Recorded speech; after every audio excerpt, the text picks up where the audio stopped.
Hello, beautiful. I'm your host, Nicole Goff. Welcome to the Ecstatic Life Podcast, the podcast for women who want to live fully embodied, nervous system regulated, open hearted, radiant, and alive.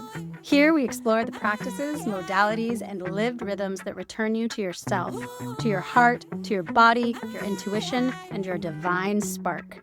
This podcast is for women who are ready to awaken their inner creatrix, activate their inner manifester, and remember, an ecstatic life isn't a destination. It's the path we're walking together.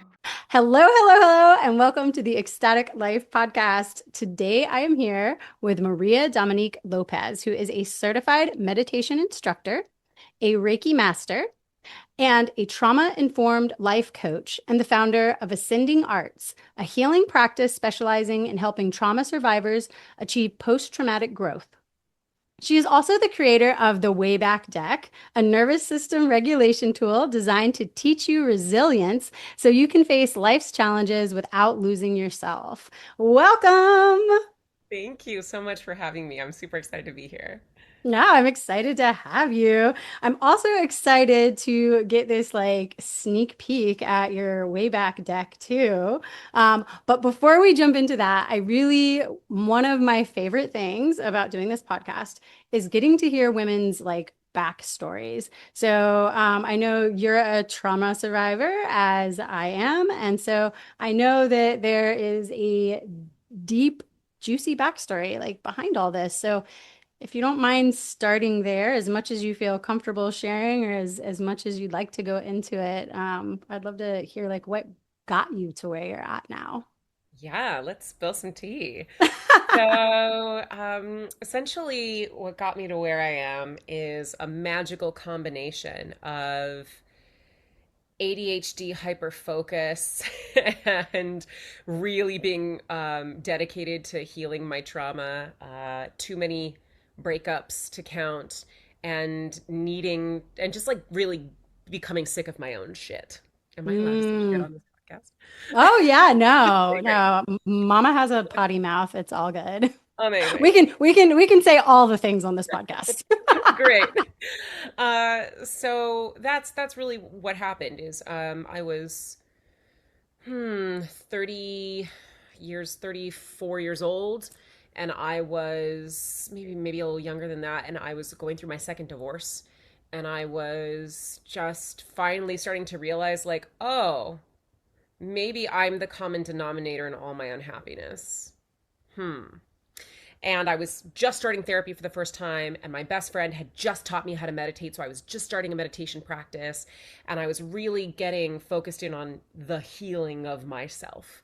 And when I did that, I ended up opening my energetic channels to Reiki accidentally during an MDMA ceremony one time, and then became a certified Reiki instructor. Started studying with my best friend who was a meditation instructor to become a meditation instructor myself, get certified. So I did that.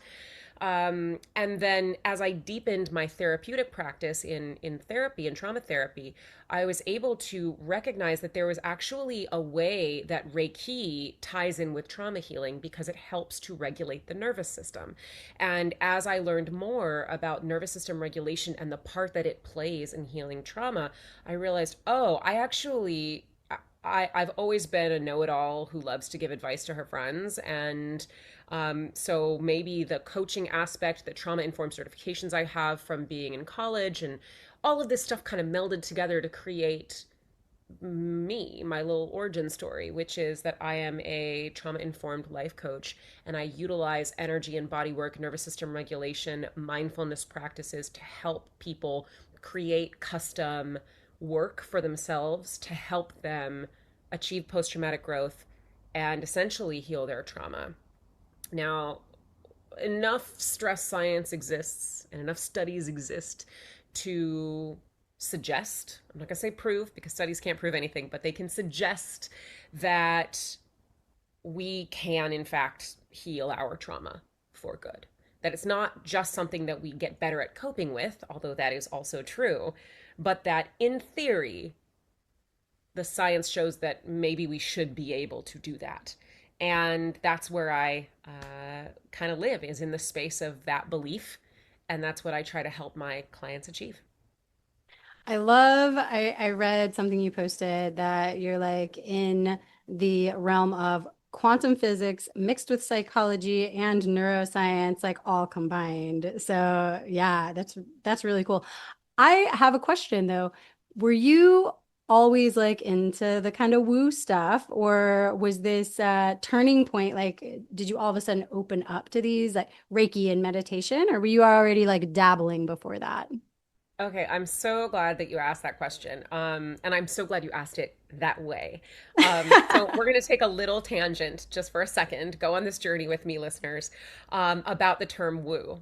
So, woo is a term that we use to kind of talk about the spiritual, the shamanic, these indigenous ancient wisdoms that we know and that we practice in a healing container that is on the fringes of society, and society being the Western medical culture that we all believe is what works, right? And Mm. so, something that I like to always tell people whenever I have the chance is that, aside from all the hyphenates that I just told you I am, meditation instructor, Reiki healer, life coach, opera singer, all those things, I am also a decolonization coach. So I teach a lot about the decolonization of Reiki specifically, but also the decolonization of these woo practices.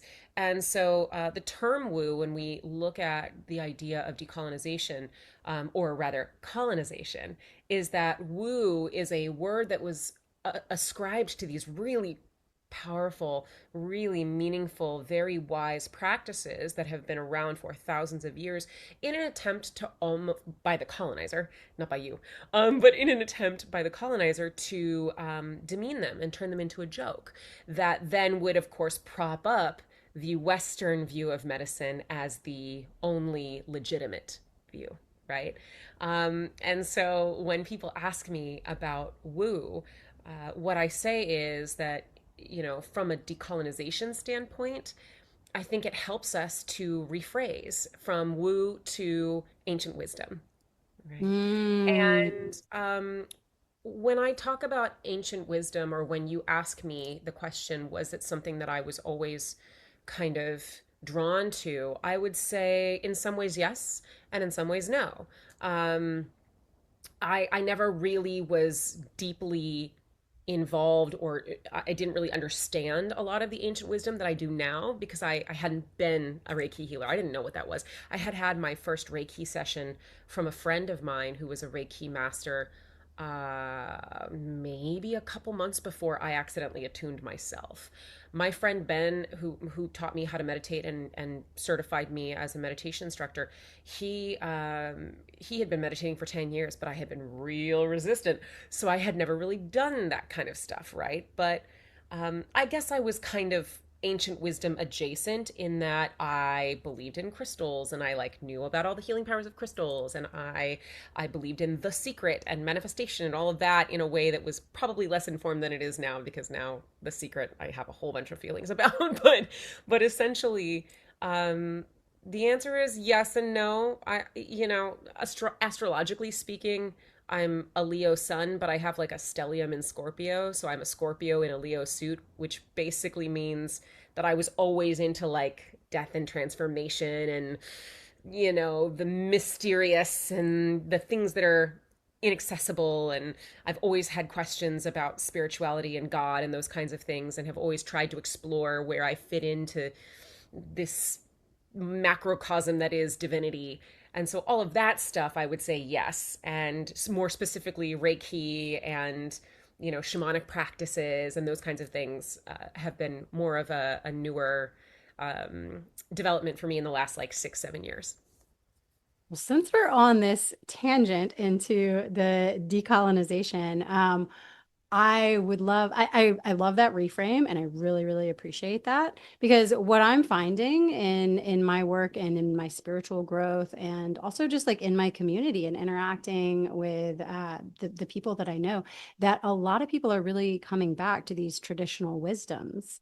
One of the things that I'm really into is ecstatic dance, and to me it really harkens back to like the drum circles and dancing around fires. I mean, this is ancient medicine that everybody used to know and embody. And these were innate tools that humans had. Energy work, like now it's like coming back around and it's back in the zeitgeist. And so I see this like swelling, which is so beautiful, of people starting to, even people that were very, very unaware, are now starting to like have these terms as common household names. And a lot of it's really challenging the Western medical paradigm. The the healthcare, I put in quotes in case you're just listening, the healthcare system and how broken it is. And so I see so many people now turning back to these ancient healing traditions. And so when you talk about the decolonization, if you could just like maybe just elaborate just a little more for the listener, like what that involves.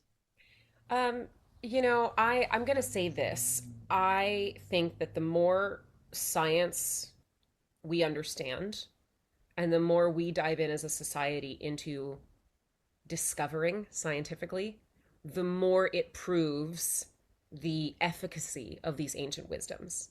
And so I don't think that it's an either or thing. I do think that, yes, our quote unquote healthcare system is very broken. 1,000% super broken. Big money, big pharma, lobbyists, all of that stuff has gotten kind of tangled up. Capitalism has poisoned the well, as it were, right? And so now it's no longer about how can we do the least amount of harm and the most amount of good, but how can we make the biggest amount of profit while still doing a modicum of good? And that's Mm. very different, right? Um, for example, you talk about drum circles. There are lots of evidence based studies to show, or suggest rather, that drum circles lower blood pressure, that they increase cellular reproduction activity, that they stimulate the vagus nerve and help to rebuild myelin lining on the myelin sheath. Same thing with Reiki, same thing with meditation. There are lots of evidence based studies to show that or to suggest that these practices, these ancient wisdoms, offer something to us medically. We have about 100 years of scientific research into Reiki, for example, and how it works and why it works. And a lot of that has to do with physics, and a lot of it has to do with neuroscience, and a lot of it has to do with quantum physics specifically. And quantum physics is a rather new field of scientific study, right? So the more we discover in quantum physics, the more we realize, oh, okay, this is actually really suggesting that there's a pretty strong basis of belief underneath all of this ancient wisdom woo stuff, right? Yeah, Um, and do you know of any studies right now that are showing, on a concrete level what's happening with the subtle body? Because I'm not big in, since I left university about 10 years ago, I've kind of been out of the research side of things. And so I'm curious what has happened in the last 10 years. Like, are there studies now that are showing what is happening on an energetic level through imagery and things like that? there are, and a quick Google search will show you a ton of them. One of the ones that I see kind of rotating around a lot these days is one where they did like a temperature body scan of people in different emotional states and showed where the energy, the warmth and energy kind of conglomerates in the body when you're experiencing a certain emotion. And that actually, I think, is really fascinating. And I think it also helps us to understand a little bit more of the evidence based stuff around things like polyvagal theory, which is just a theory, not a scientific fact. And I know that there were some papers that were released about 3, 4 months ago now that discuss the issues in polyvagal theory and the flaws in the theory itself. But there are parts of it that are really evidence based, that use stress science, that use physiology, neuroscience to help prop up those theories. And I think that study is a really great example of that. But the thing about studies is there's no concrete in a study, right? So when you say, is there something that like props it up or gives it a concrete basis, my answer is going to be no, always, because studies oftentimes are going to show you one thing And they also always have a portion of the study that tells you all the flaws in the study, right? Or all the nuance in the study. So I always say, like, if someone is telling you that something is like scientifically proven, you probably shouldn't trust them because they're not having a conversation with you about nuance. And this is where we get into this kind of Venn diagram in the middle part of the combination between Western and ancient healing practices, is that there's a middle ground here where they meet and they both have efficacy, and we don't have all the answers for why. And we may never have all the answers for why. And then there's the lived experience as well, because yeah, you can show a chart that shows which part of the body lights up with different emotions. And then there's the act of like actually being able to feel the stuck emotion, whether that's through Reiki or through guided meditation or through dance, through somatic experiencing, and actually feel the release of that stuck emotion, leave that part of the body. Yeah, exactly, exactly. And that, I mean, the interoceptive ability of the human brain to conceptualize and understand what's happening in the body and to really allow it to move through is so epic. And I think that a lot of people who have spent years in trauma and who have spent a long time dissociating from their bodies and numbing out are the people who have the hardest time with what you're talking about. And that's a big reason why I created the Wayback Deck. Yeah.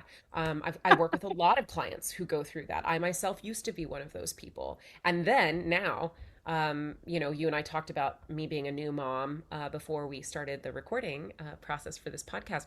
But I could feel at 12 weeks when my baby started fluttering. No one can feel at 12 weeks when their baby starts fluttering, but that's because I'm so attuned energetically now. Like I knew exactly where he was. I knew it was a boy, like all of those things because I could feel energetically what was happening inside of me. And that level of interoception is something that you can train yourself to have. I did. I didn't have that before. It's not like it comes naturally at all. Yeah, 100%. Same here. And I have 5 kids, and I can tell you, like, as I went through my pregnancies, because really when I got pregnant with my first daughter at 21, I was very disassociative, very like I was not in my body as much as possible, purposefully engaging, with drugs and alcohol on a regular basis so that I wouldn't have to deal with that trauma that was stored in my body. I could not sit in meditation. Meditation was painful for me, like I had so much anxiety and like I constantly had to be in motion. And so really my healing journey began when I found out I was pregnant with my daughter. And I said, I have to heal if I want to be a mother. And I can see throughout, the 5 pregnancies, as what you're saying, like getting more and more in tune and more being able to pick up on those subtle, things that are, changing inside of you, the subtle life that's developing inside of you. And yeah, it's been really beautiful, not only for that aspect, but also just to on a daily basis be able to catch emotional states, triggers, something that's coming up. Like it used to be 10 years ago, for example, I would get mad or anxious and a lot of times not even know why, you know? And it would be like days later that I'd have to process what actually happened. And now it's like I'm able to follow the emotional arc. I'm able to see and witness my emotions to completion. And so yeah, for someone like me, from I was in PTSD, extreme anxiety, panic attacks, and to see how these tools have moved me to where I am now, I mean, it's like night and day. It's like an unbelievable difference. So if I can do it, anybody can. Absolutely. And I say that all the time. I mean, I have this great story that I like to tell about this exact thing that you're talking about. I used to have the worst road rage. Like, truly, people should be dead because of my road rage. I should be dead because of my road rage. It was like that. Like try and drive people off the road, kind of crazy road rage, crazy. And I remember being with my second husband. We were on our way down to therapy, and I was driving, and I had some road rage moment. We get into therapy, and I'm like yelling and screaming at the driver and honking and flipping him off and all this stuff and speeding around like a crazy person. And my ex husband is like, "You have to stop. You're scaring me." And I'm like, "Why? I'm not yelling at you. It's not about you, right?" And I'm like driving like nuts. And we get to therapy, and the therapist is like, how are you guys today? And I was like, fine. And he's like, well, let me tell you. And so he starts going off on me and my road rage. And I'm like, I don't understand what the problem is. Like, it's not affecting you. He's like, it's scaring the shit out of me. And quite honestly, I don't want to die when you're driving. So please. And the therapist says to me, Maria, so most of the time when we're angry, anger is like an iceberg, okay? And the tip of the iceberg at the top above the water is the anger, and everything down below, the giant part, is usually fear. So the next time you get, she was like, "What are you afraid of?" And I was like, "Nothing." And she's like, "Okay, well, the next time you have road rage, why don't you ask yourself in that moment if you're afraid of something?" And I was like, all right. And I like rolled my eyes. And I just thought it was so stupid. Well, the next day I'm driving, somebody cuts me off. I get some road rage. And I'm like, okay, all right, what am I afraid of? And it was absolutely wild. Let me tell you, Nicole. It's so silly, but the fear was that this person isn't considering me and like what I need in this moment because I'm not worthy of consideration. But Mm. they weren't even they weren't even considering me because they didn't even know I exist. Like they're in their own life, they're doing their own thing. When I realized that, I laughed out loud. I was like, that is the most ridiculous thing I have ever heard. Like, what? That dude in his Tesla is going, see that girl in that Honda? Fuck that girl. I'm gonna cut her off. No, he doesn't care about me. He's not even thinking about me. He's just trying to get to where he's going. He probably didn't even see me. And here I am letting him ruin my sense of self-worth and like allow that to kind of reinforce how unworthy of love and consideration I am. What? That is nuts. So when I had that realization and I laughed myself silly all the way home, I never had road rage again. But that's how important it can be to have these moments where you can complete the understanding, where you allow an emotion to teach you what it's trying to teach you, and then you can move through it, right? These behaviors aren't just quirks.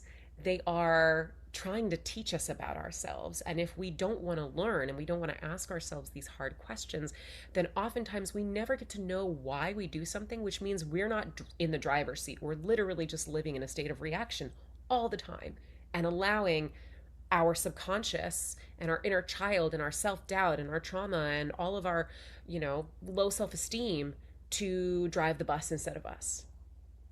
Yeah. And how amazing that that therapist gave you that gift, right? That was a, Mhm. yeah, that was a poignant moment. Shout out to Lisa Yan. She's great. We still got Yeah. divorced, but she's an awesome therapist. Yeah. Yeah, but that reflection, like what you just pointed out, how many of us never get that opportunity to have someone say, like, hey, what's underneath that? And then to take the advice, to turn around, to self-reflect, and to have the courage to go, oh, this is a me thing. I mean, that's beautiful. That's beautiful. And if everybody could do that, like imagine how much more peaceful and enjoyable the world would be. Oh, you're telling me. This is why I think that meditation should be required curriculum for K through 8. Like kids should be taught meditation. They should have to go to peer counseling and one-on-one counseling K through 8. Like just period. Required. Yeah.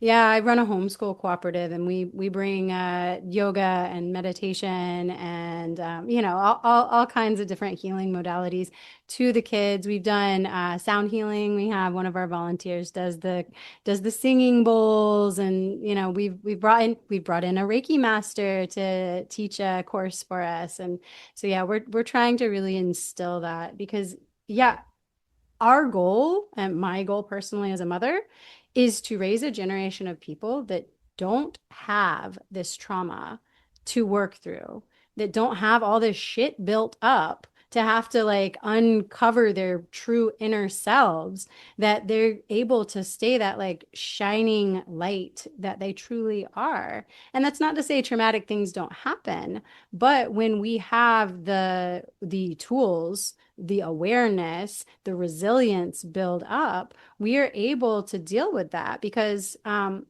this was something I was just talking to a group coaching I was doing. I was just talking to some clients, and I was saying, for one person, getting into a car accident can be super traumatic. For another person, the exact same scenario, they're able to move the energy out of their body, they're able to release it, they're able to move on with their day, and they don't hold on to it for the rest of their life, reliving it like the first person does. And so, this awareness, building this capacity to allow these emotions to move through us, to witness them, to be with ourselves, to stay in our bodies. Like I was saying before, being so disconnected from my body, that was the trauma response was, this bad thing happened. I can't deal with it. I'm out. But to be able to teach kids that resilience and that ability to like stay with themselves and hold themselves, like, yeah, if everybody was taught this, yeah, I just imagine like I want to live in that utopia. Right? Yes, absolutely. My mission as a healer is to create a ripple effect of healing that covers the globe in love and brings about a new utopia. Like that's literally my mission. So when you say utopia, I'm like, yes, I know it's naive. I know it's probably unlikely, but I can do my best. And that's why, that's because that's my mission. That's why I do things like create the Way Back deck, because how can I help as many people as possible as quickly as possible to get to that place, right? Yeah. Well, since you brought it up, maybe we should go there. Okay, I, so yeah, the Wayback Deck. Let's talk about it. The Wayback Deck is a nervous system regulation deck. Now, there are other nervous system regulation decks on the market. Some of them are really great, like Hack Your Nervous System. I love that deck. It is so cool. The difference between my deck and those decks is like Hack Your Nervous System is to teach you nervous system regulation tools that will provide nervous system regulation health like consistently. Like it teaches you to meditate, or it gives you a little hint on like, here, create a playlist that you can listen to whenever you're feeling stressed, those kinds of things. Very cool. It creates nervous system hygiene, right? But my deck, it's literally, and what do I do in the moment when I'm triggered deck. This is not about hygiene, this is about survival. This is about completing a stress cycle. So our nervous systems, for those of you who are not super familiar with nervous system work and stress science, our nervous systems cycle through states of collapse, um, uh, mobilization, and rest in order to provide safety and work through triggers, issues, perceived threats, danger, etc. So if you experience a threat, which could be a real or an imagined threat, it doesn't really matter, okay? But if you experience a threat in your brain, your nervous system, which controls both your brain and your body responses, like your gut, like your blood pressure, like your oxygenation levels, like your ability to sleep, all like your logical processing brain, all that stuff gets affected by your nervous system and is controlled by your nervous system.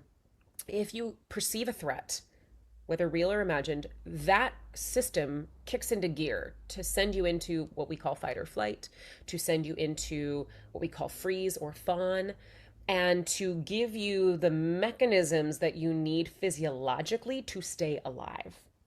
And so that's a lot of what polyvagal theory talks about. And some of that, like I said, is more evidence based and some of it is not. But what is very evidence based is stress science, physiology, neuroscience, and all of that went into creating this deck to give people ways to get from a state of being in collapse to a state of being in mobilization and then back down to a state of rest, which is a complete stress cycle, right? Now, you don't have to start at collapse. Let's say, you're feeling anxious. That's not a state of collapse, that's a state of mobilization. So you're not going to like put yourself into a freeze state so that way you can get out of it. That's just silly, right? Think of it like an order. So the way that I created the deck, and for those of you who aren't watching this, you're listening, I'm going to explain it too. The way that I created the deck is you've got green cards, yellow cards, and red cards. The green cards are for states of rest. The yellow cards are for states of mobilization. And then the red cards are for your states of collapse. So I have 5 cards for each state. So only 15 cards. The reason why I did that is because you tell me, Nicole, when you are triggered, when you're overwhelmed, when you're activated, do you want to read through 75 cards to figure out what you need right now? Nope. Yeah. You'll be Less like is more. super overwhelmed, right? Less is more, especially when your brain is like, ah. So that's why I only give you 10 cards to choose from when you're triggered. That's it, 10 cards. That's all you have to choose from. 5 yellow, 5 red. So the 5 yellows are angry, restless, hypervigilant, anxious, and overwhelmed. Mm. The 5 red ones are alone, hopeless, lethargic, foggy or spacey, and numb. Hmm. I want to highlight for those of you that are just listening that the beautiful watercolor paintings, it's almost like what is it? The Rorschach, like it's like Rorschach yeah, test yeah, kind of that ink that's the word. blot. Yes, yeah, and it does like elicit emotions when you're looking at them as well. So kudos to your Yeah. artist. Yeah, okay, so the artist is Charlie Gray. We have been besties since we were 13 years old. Well, I was 13, I was 14 and Charlie was 13. And they went to art school and then put away art for a long time to be an early childhood educator and to create safe spaces for children. And they also went through their fair share of trauma, and they have been through tons and tons of therapy as well. And so when it came time to make this project, I was like, who do I know who can create deck art for this, but who knows how to speak to the human spirit and knows how to create safe spaces in their art? And I was like, Charlie. Like just immediately it was like, this is the project for Charlie.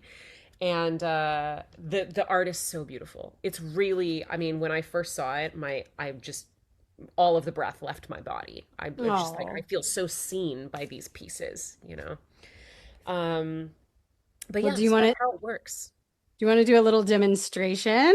Yeah, sure. So tell me, out of those 10 that I read for you, which one feels the closest to something you might be experiencing either now or frequently?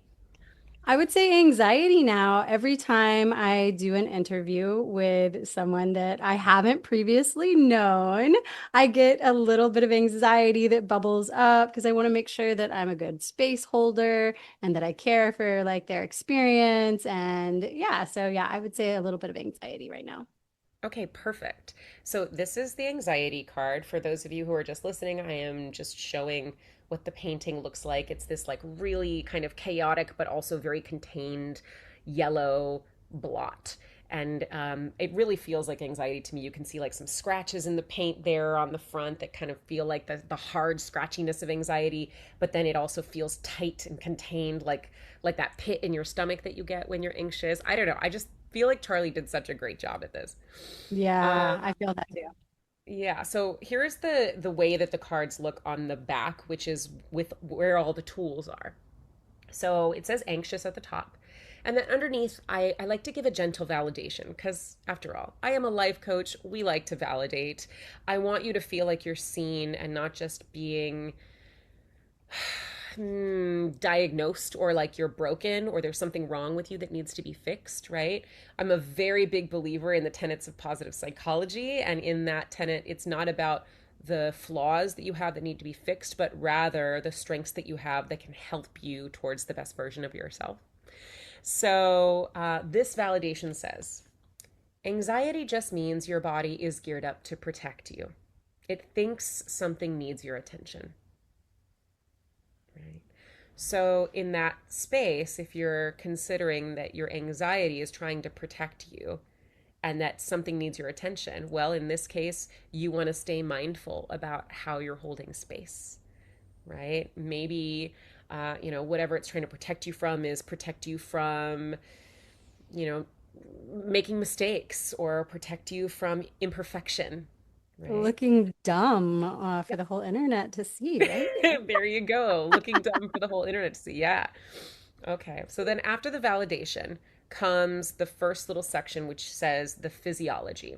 And this just is for those of you who want the science. I'm a very sciencey person, in case you couldn't tell by now. So despite me being a decolonization teacher and expert, I also really love to have answers because I'm just a curious person and I want to know how the world works and why. So the physiology behind anxiety says during stress, adrenaline rises, heart rate and breathing increase, and digestion slows. Your body shifts into action mode to prepare for possible danger. Physical sensations often appear before conscious worry. So that means you might feel the pit in your stomach or the raising heart rate before you even start to anxiously spiral in your thoughts. Right? Yeah. And that's just something for you to know so that way you know, like, nothing's wrong with you. This is physically happening to you for a reason, right? You're not broken. Your body's actually doing literally what it's designed to do. Okay. The reframe is the next thing that comes, which is another little coaching tool of mine to just remind you, like, the story you might be telling yourself about anxiety might be whatever. I'm broken, something's wrong with me, whatever, I need to be fixed. Why am I like this? The reframe is this isn't overreacting. It's my survival system doing its job, keeping me alive. Yes. Right? That's all it is. It's just survival. Next come the important part, which is the tools. I mean, I think they're all important, but this is the brass tacks. The tools are what we use to get out of it in this moment or to work with it in this moment, right? So the first one is focus on long, slow exhales, right? And there is science behind all of these. And I can tell you that while you work on, she's exhaling for those of you who aren't watching. Long, slow exhales. When we inhale, our heart rate increases and our blood pressure increases. Why? So that way the oxygen we're bringing into our body can get pumped to all of our organs as quickly as possible because they need oxygenation, right? When we exhale, our blood pressure and heart rate decrease because they're trying to hang on to the oxygen as long as possible, right? And this is a passive process that happens every single time you breathe. So every time you breathe in, heart rate's increasing a little bit. Every time you exhale, heart rate is lowering a little bit. If you are in an anxious moment, your heart rate is going to be higher because it's trying to pump blood faster to your organs and to your limbs so that way you can run away if necessary. That's the whole point. So if you're trying to get your body to calm down and trying to regulate the nervous system, you're going to do longer exhales than inhales because those exhales are going to help to lower your blood pressure, lower your heart rate, and make it easier for you to keep a slow and steady breath. Yeah, that's something I work with a lot. Right. Obviously, it doesn't say all that in the card because you don't need to know all that when you're freaking out. You just need to do the thing. Right. Right. The next one is ground yourself by noticing your five senses. So, what's one thing that you can hear? There's a fly buzzing around my office. Okay. What's one thing that you can see? I can see you on my computer screen. Yay. What's one thing that you can smell? Subtly the rose oil I put on. I love rose oil so much. Okay, great. And what's one thing that you can taste? I can still taste the water in my mouth from the last sip of water I took. Awesome. And then what is one thing that you can feel? You can I can touch. feel the chair underneath me. Great. Right? So, what that does scientifically for us, physiologically for us, is it allows us to remember that we're here in this present moment. Our bodies are here, not in whatever anxious thing we're thinking about. Byron Katie, who you might be familiar with. Yeah, for those of you who are listening and are not familiar with her work, she's a genius, especially in the field of like anxiety work. She's kind of like the Thich Nhat Hanh of Malibu, but that's what I say. But she, That is such a great description. thank you. But she says that anxiety is a projection of past pain onto future moments, but it's not actually Mm. happening right now, right? Right now, you are listening to a fly buzz around your office. You're smelling rose oil on your skin. You're feeling the chair beneath you. You're not experiencing whatever pain you have projected onto the future of you getting canceled by the internet because you said something dumb in this interview. Right? Right. So that's what gives us that opportunity to just come back to presence and know, okay, I'm right here. And then finally, this one we probably don't have time for you to do over the call, but it's write down your worries on a piece of paper and notice the stories that you're telling yourself. See, I already told the story that's behind that. So, Right, yeah. Yeah. exactly, exactly. And again, Byron Katie, genius at her work at the like if you've ever heard of the work, there are people who call it the work. This is by Byron Katie, and that's 4 questions for those of you who have never heard of it. Number 1, is it true? Number 2, can I be absolutely sure that it's true? Number 3, provided that it were true, how would that make me feel? Like hypothetically, if it was true. Number 4, what are some other truths that are just as likely to be true, and how do those make me feel? And of course, the point of doing the work is to show yourself that the stories you're telling yourself are the architect of your own misery. And generally speaking, most of the time, those don't even happen. Right? So true. It's so true. Yeah. And then finally, the last resort is on this card underneath the tools. And the last resort is for you if, like, all those things that I just offered you felt too overwhelming. If you're like, no, no, no, no, I can't do any of that. Then this one is if the tools feel inaccessible, try just tasting something sour like a lemon or a sour candy. Strong taste can interrupt our anxious spirals and then redirect attention to the present moment and to the sensation in our mouths. So when things feel steadier, then you can return to the tools and try the breathing or the grounding exercise or the writing or any of those things. But if you are like on the verge of a panic attack, the likelihood you're going to be able to get a slow breath under you, not great. The likelihood you're going to want to sit with your body right now when it's feeling like it's about to jump off a veritable cliff, probably not great. Are you going to want to sit down and think about your worries? No, right? So putting something sour in your mouth is a great way to just interrupt that pattern immediately. And a lot of people who have panic attacks know exactly what I'm talking about. I'm so glad that you brought that up, actually, because that's something I hadn't thought about in such a long time. Because as I said before, I could not access sitting meditation. Breath work, I tried early on, could not do it. Now I love breath work. So my go-to anytime any anxious feelings come up is that, deep diaphragmatic breathing, longer exhale through the mouth. If you notice, I was exhaling through the mouth. And so I know that for me now, that's a signal of safety. I immediately come back to homeostasis. However, those pattern disrupts were so much more important back before I was acclimated to these other tools because, I did not have access back when I haven't had a panic attack in many years. But when I would have panic attacks, the idea of focusing on my breathing was super painful. Yeah. Yeah, there's nothing I'd rather not do when I'm Yeah. panicking. Yeah. Yeah. And that's why I created this way because, I understand that healing isn't always the same for everybody. And some people are going to have a little bit more capacity and some people are going to have a little bit less. And we have to make sure to be inclusive of those people who have a little less. Otherwise, a tool like this is completely useless to them, just something they're going to throw right in the trash. And the very, very, very bottom of the card just says the next step. When calm begins to return, choose a green card that speaks to you.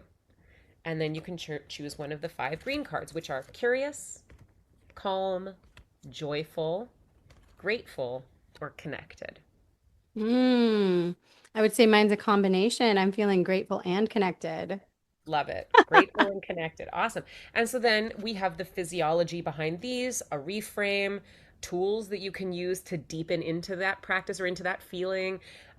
Go even deeper into it instead of a last resort. Now this is like a deepening even further into gratitude or whatever it is. And then the next step is just, let yourself stay here or whatever that is on the card. So this one says, let gratitude anchor you in this moment. And on the connected card, it says, let yourself absorb the sense of safety in this moment. The more your body recognizes it, the easier it becomes to return here again. I love that so much because then that's you're changing your state. You're getting out of, hi kitty. You're getting out of the unpleasant emotions, the emotions that are hard to deal with, the states that are hard to deal with. And then you're taking it to the next level of like, okay, let's change this state to the positive side, to something that you want to cultivate, that you want to feel. So you're like taking it up to like the next level. I love Yeah. that. For example, the tools on the grateful card. Write down three things you appreciate, right? Tell someone thank you or thank yourself. Thank And you then for that experience. yeah. To go deeper, it says begin keeping a small gratitude journal. Research suggests that regularly noticing what we appreciate can help the brain spend more time in positive emotional states. So, there are some nervous system kind of hygiene things in this too, but for the most part, it's once you get here that I ask you to do this stuff, not as a way to like prevent, right? Um, and I will say that's what I'm really really proud of with this deck, because when I first created this, um, or rather when I was first going through my own nervous system regulation experiences and my journey to healing, I used nervous system regulation as a tool of suppression. I would Mm. use it to suppress every single uncomfortable moment I ever had because I thought staying consistently calm like a Hindu cow was the actual answer to healing. When in reality, all I was doing was pushing down my pain until a later date and kicking that can down the road, and then it would explode in these just enormous ways. One time I managed to do it for 10 straight years before it came up for me. And that was a real ugly 4 months of my life when it finally came to be. Yeah, real ugly. So finally I realized, oh, you actually can't use nervous system regulation as a tool of suppression. What you're using it for is a tool of processing. And that process has to involve experiencing the emotion. You can't just try to get rid of it right away. So when we're in an emotion like, for example, foggy or spacey, right? Um, I'm talking about like what it means to disassociate. Why are you doing this? That's something that you don't need to necessarily get into until we get to a green card. We'll cognitively process later. Let's get you feeling it physically, somatically moving it through the body. Then we get you down to a yellow card where you're going to realize, okay, well, there's something behind this, right? There's something behind my anger and it's fear or whatever, right? And then you can move through that physically, moving it through the body, not having to have all the answers yet. And then we'll get you to a green card where you can now, decide, oh, okay, I want to ask myself some questions. I want to do some journaling, etc. Right?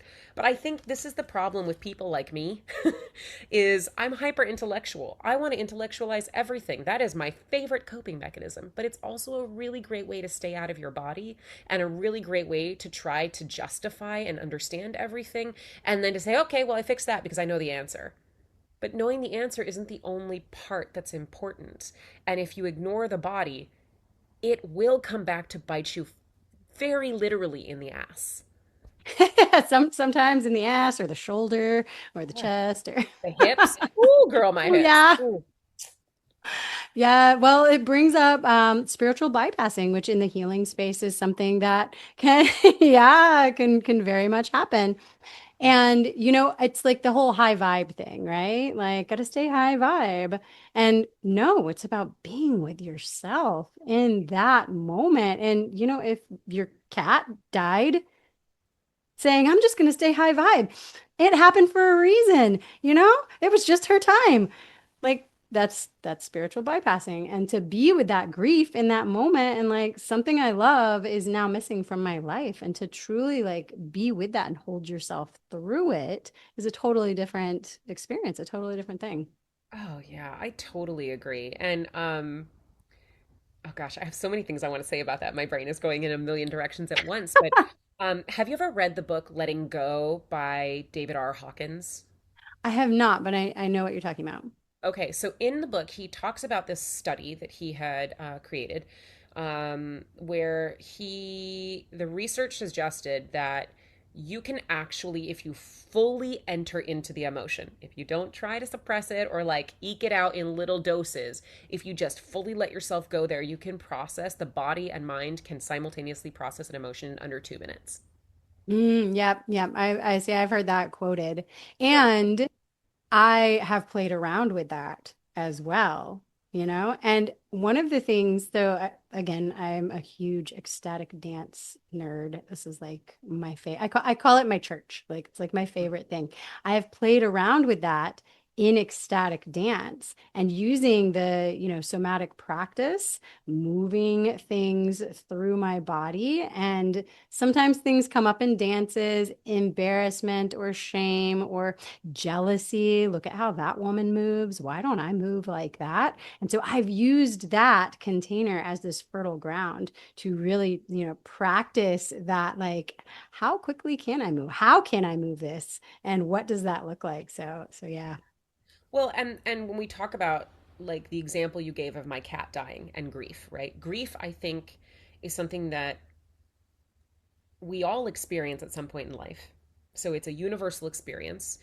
Maybe not yet for some of our listeners, but eventually we will all have had this experience at some point. And the hard part about grief is that it feels so overwhelming to the system sometimes that it feels like it could kill you. And so we suppress it or we keep it at a distance and we only let ourselves feel it in certain moments when it's appropriate for a certain length of time, etc., right? But then grief drags on for years and years and years and years.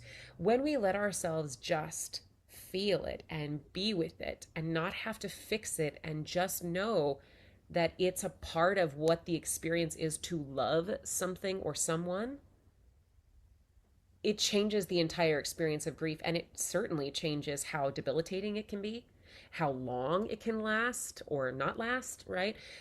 This is what I'm talking about when I say moving through something. They say the only way out is through, right? But it really is. If you don't want to be in grief forever, try feeling it. If you don't Yeah. want to be in trauma forever, try feeling it. Right? That's Yeah. not to say that you wallow in the emotion and stay there forever and make yourself the victim. What it is to say is that if you keep running from it, it's going to catch you eventually in one way or another. Oh, that's such a good point that you brought up, though, the wallowing, because there is the shadow side of that too, right? Mhm. Oh, Of yes. I've the worked with a lot of clients who, overindulgence in the emotion, you know? yeah. I've worked with a lot of clients who've fallen into that trap. I myself fell into that trap in the early parts of my healing process, where it's like, well, I'm supposed to feel the feeling, so let me feel it, right? And that's why these cards are so great, is because they offer you something to do with it, right? You're not just feeling it and then crying for 500 years and then, okay, well, now what, right? No, okay, now I have an actual tool that when I'm ready to use it, I can use it. And now we can do something else and move on with our lives. Yeah, that's why these nervous system regulation tools are so important because otherwise we can spend our whole lives regurgitating the same story over and over and over and over. And you can pay $100 an hour for the rest of your life to keep telling that story. Yep. It's so true. And it's not to say that I don't love talk therapy. Don't get me wrong. I Yeah. love talk therapy. I'm in it now. I'm in trauma therapy. I love therapy. I stand therapy forever. And it is an incomplete modality if you want to heal your trauma for good. Just like nervous system regulation is an incomplete modality without other things to supplement it, like trauma therapy or therapy. Just like somatic experiencing or ecstatic dance or Reiki or meditation, all of these things are incomplete modalities because they're all part of a greater system for healing ourselves. And I think going back to our discussion about the ancient wisdom, right? All of these things were utilized in community, not just one thing. And note that I said in community. right? These were not things that we did by ourselves and we white knuckled in isolation like our super hyper isolationist society requires of us now. We were in community, and there is nothing more healing than community, right? But Yeah. how foolish do you feel when you're ecstatic dancing by yourself in front of a bunch of people who aren't doing it versus with a bunch of people who are also doing it, right? It become how foolish do you feel, or how strange does it feel to, get up in an AA meeting and talk to people about your shame versus when they all clap for you afterwards, right? And then you're I in will community. say honestly, I think I've hit a level of weird where I can just dance when nobody else is dancing, or I can talk about shameful things without feeling the need for anybody else to like have any sort of reaction. So Love just a little that. self-reflection there. That's great. I mean, and that gives us all a goal to aspire to, right? And to know that it's possible for someone to do that and to be that, right? Because I know that there are a lot of listeners who are going to hear this and go, well, that could never be me. But it can. And let Nicole be an expander for you, that if she can do it, so can you. The thing about nervous system regulation work is it's not meant to make you feel safe. It's meant to help you build resilience. And I think a lot of people confuse that. They think that calm equals safety, but it might not necessarily. You can't create safety when you're living in an unsafe space. Think about all of the mothers living in places of war with their children. Think about people in domestic violence situations or in abusive situations at work or whatever, right? There might be that think about people who are systematically oppressed, right? There are lots of situations in our world that are not going to be safe for you. And keeping yourself regulated is not the way to find safety. Keeping yourself regulated or completing stress cycles to places of regulation through stress and then going back into stress and then going back to regulation, all that's going to do for you is it's going to create resilience so you can get through a life that is inherently unsafe. Life is traumatizing, right? What do the Buddhists say? Life is suffering, right? I'm not saying it's 100% traumatizing all the time, but like you said earlier, Nicole, bad stuff happens sometimes. Traumatic stuff happens, and there is absolutely no way we can teach children enough tools to keep them from ever becoming traumatized. What we can do is teach them enough tools to help them when that trauma comes for them, so that way it doesn't change and alter the course of their entire lives. Yeah. Yeah. And also, if you are in an unsafe situation, these tools will help you to access your higher self, your intuition. They help you to access even just your brain being clear enough to think your way through a situation. And that in and of itself can be life-saving, like literally. Absolutely. And that is something that, like, part of my tea that I didn't spill at the beginning is having come from a very abusive first marriage. And, I mean, incredibly, every way you can think of that a person could be abused in a marriage, in a relationship, I did it. I was that. I had it. And to have had those tools at that time to be able to regulate my nervous system so that way I wasn't so frozen that I stayed for so much longer. I basically stayed until I found regulation in community. That's essentially what happened. I found friends who finally weren't off put by my abusive ex husband who had isolated me from all of my community originally. Abuser Playbook 101, right?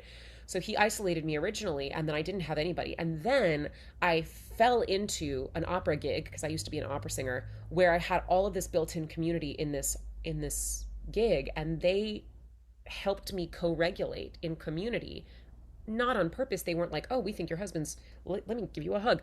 It was more like it just happened naturally by being in community. And that gave me enough nervous system regulation to open my eyes and be like, okay, I can't freeze anymore, or I might die. I have to run now. So I could move from a place of collapse to a place of mobilization. And mobilization is oftentimes where important change happens for us when we're in those states that are very dangerous. So a tool like this card deck might not create safety for you if you're staying in that situation, but it might create enough regulation for you to help you see, make decisions, move in action, and create change that results in your safety eventually. And Of course, growth too. yeah. I mean, of course, systematic oppression is one of those things that, like, is a different story altogether, right? Like living in a war torn country is a different story. Um, but even then, creating nervous system resilience within the context of systems of oppression, within the context of, violent regimes, those kinds of things, it can help you to at least find your way to survival and continued survival without losing your will to fight, right? Mm-hmm. Because anger, I believe, is a very strong mobilizing force, and it can be used for so much good and so much change. And in a world that we are seeing today that needs so much change, it requires us to actually be mobilized to fight. And I feel like a lot of us are getting so overwhelmed that we're in that free state and we don't have it in us to fight anymore, right? And that can't happen or the fascists win. So we have to get to a place of mobilization, and the way to do that is through nervous system regulation. Yeah. Yeah, that's such a good point. I had a podcast guest on at the beginning of this year, and I was talking about my relationship with consuming animals. She's an animal communicator and a vegan. And so I was talking about how I can find myself so in freeze with looking at the state of the way we treat animals for consumption and how it can cause I can get so overwhelmed that I would just like, well, who am I? It doesn't make a difference and I can't do anything, so I might as well not try. And so I actually, after that podcast, I really examined that and I really worked with that. And I really have found it in myself to figure out ways that I can mobilize and I can actually, be in congruence with my beliefs and my ethics. So yeah, that's the power of nervous system regulation. Yeah, absolutely, absolutely. It's funny because nervous system regulation is such a buzzword these days in the therapeutic communities, in the coaching communities, in the wellness communities, and I think it gets a bad rap right now because it is so misunderstood as a tool of suppression, right? But if we're really thinking of it as a tool of processing, but just like the first step, not the whole step, that I think is more helpful. Yeah, because there are also methods of expansion as well. So as you were saying, we can build our capacity. EFT tapping is something that I've gotten into more recently as it's kind of like my latest healing modality that I'm working with. And the woman who I'm learning from, her method is called the expand method, Jocelyn Dawn. And so it takes you first you find the regulation and then you work on the tapping to actually, just like the green cards in your deck, to take it a step further into expansion to start building that resiliency. Totally, totally. Yeah. And the cool thing about tapping is that EFT is great for processing and reprocessing, reprogramming, right? But just tapping without the EFT portion of it, right? Without the behavioral modification portion of it, can also be a great nervous system regulator because it just shows you, oh, my body is here. Here's my space, right? I'm safe. I'm not in whatever I thought I was because I'm literally just like tapping on myself right now in my room and I can't be in whatever danger I think I'm in. I'm safe right now, right? Yeah, I use it with my kids sometimes with like pain too, or like, they fall and they get a scrape and we, just tapping on your body and it brings them back in. So yeah, it can be a really Ooh, that's powerful smart. tool. I'm going to steal that. Thanks for the parenting hack. Oh, we are like at our hour. These things go by so fast, especially when I'm like really loving a conversation. It's like I'm like blink. I'm like, how has it been an hour already? But I really wanted to ask you one more question before Yeah. we wrap things up. And when I was doing a little research on you, I found you talked about the we method for couples. And so Yes. I was wondering if you could just touch on that as kind of the last topic we talk about. Oh, yeah, sure. So the We method is my couples counseling or couples coaching program.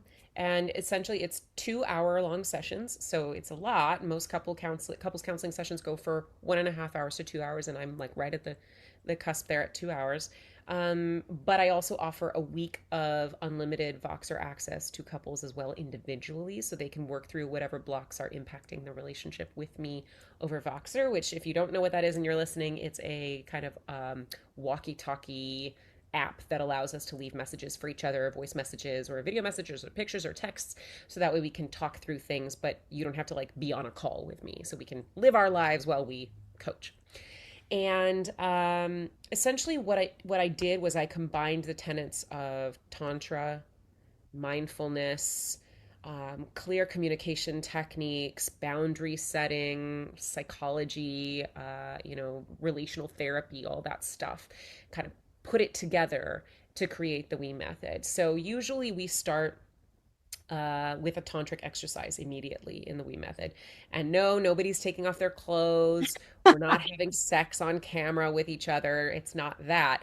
A lot of people think that Tantra is just about physical intimacy sexually, but it's about the idea of sharing energy between two people. And that doesn't even require clothes to be off, and it doesn't require any sexuality at all, in fact. So we'll do things like eye gazing or a heart hold, where each person in the couple puts a hand on their partner's heart and they just breathe and look in each other's eyes. And the point is to create moments of intimacy amidst the chaos of rupture that happens in challenged relationships, because again, we're building resiliency. We're building the idea that we can rupture and we can come back together, and there's safety and secure attachment in that, in knowing we can have our disagreements and I'm not going anywhere and I'm right here with you. Right. So the whole point of the We method is to take two individuals who are fighting for their own way, their own viewpoint, their own, this is me, into two individuals who are fighting together as a we, the We method, against whatever problem it is they're facing, whether that's a dynamic issue in the relationship, communication problems, wanting to open up the relationship, kids, finances, etc. Like, there's lots of things that couples face, but essentially, if you're fighting with each other, I promise you're not fighting each other. You're fighting a problem that you both have. You're just fighting it from your own perspective. And so getting two people on board to understand that the other person is not their enemy, that's not the problem. The problem is whatever it is that's affecting the relationship, whether that's their trauma, maybe it's each of their individual things, or who knows, right? There might be stuff that has to do with them, but it's not them. It's not their heart. It's not their commitment. It's not their intention. It's not that. That's outside the relationship and it's impacting these two people.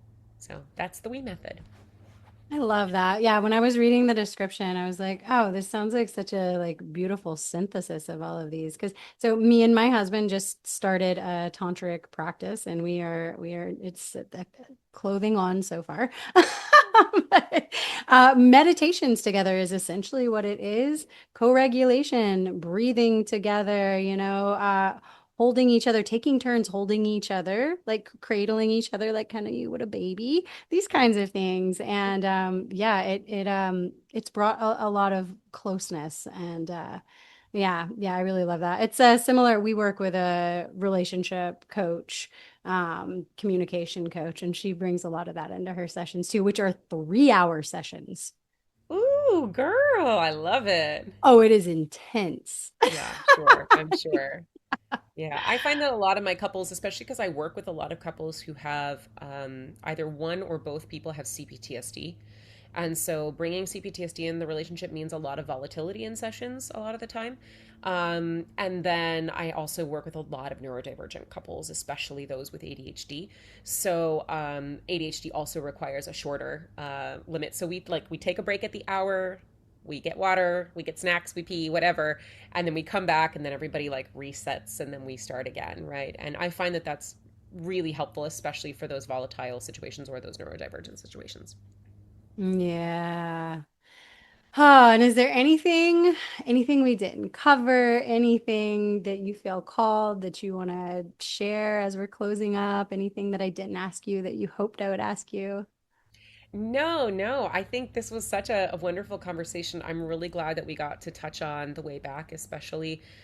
This is my new. I'm like so excited to give this to the world. It's my legacy, really. I mean, it's the one thing that I have that's going to live in the world forever, which is kind of amazing. And I'm really hoping that people will avail themselves of this tool and will try it out for themselves and see just how impactful it can be. I use it myself.